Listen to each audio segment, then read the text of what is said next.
अस्सलाम वालेकुम। जियो न्यूज की मन घड़त खबर के बाद जिस तरह मानिका फैमिली को शर्मिंदगी का सामना करना पड़ा, जिल्लत हुई उनकी, इनके घटिया इल्जामात का जवाब उनको खुद सामने आकर देना पड़ा।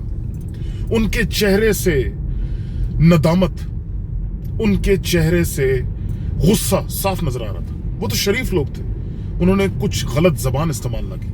कोई और होता चीर फाड़ देता, मां बहन एक कर देता।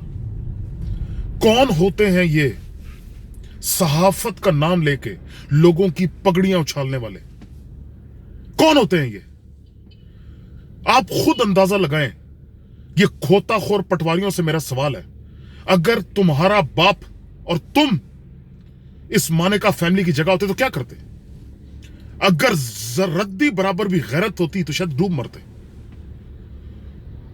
मीर शकील और रहमान को सुप्रीम कोर्ट के बाहर आपने ये कहते तो सुना था ना कि भाई मेरे लिए तो ये कारोबार है और मैं कारोबार के लिए कुछ भी कर सकता हूं। रेटिंग चाहिए, चाहे जिसकी मर्जी, इज्जत आए जाए, मतलब शलवारें उतारने के लोगों की। ये इतने बेशरम और घटिया लेवल पे गिर सकते हैं।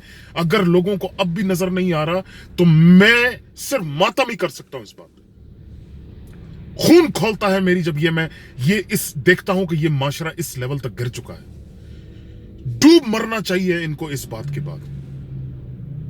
मेरी हमदर्दियां मानिका फैमिलीज के साथ हैं और आई एम श्योर कि मेरे जैसे करोड़ों हैं जिनको उनका दर्द नजर आया है और उनका अपने का खून खोल रहा है।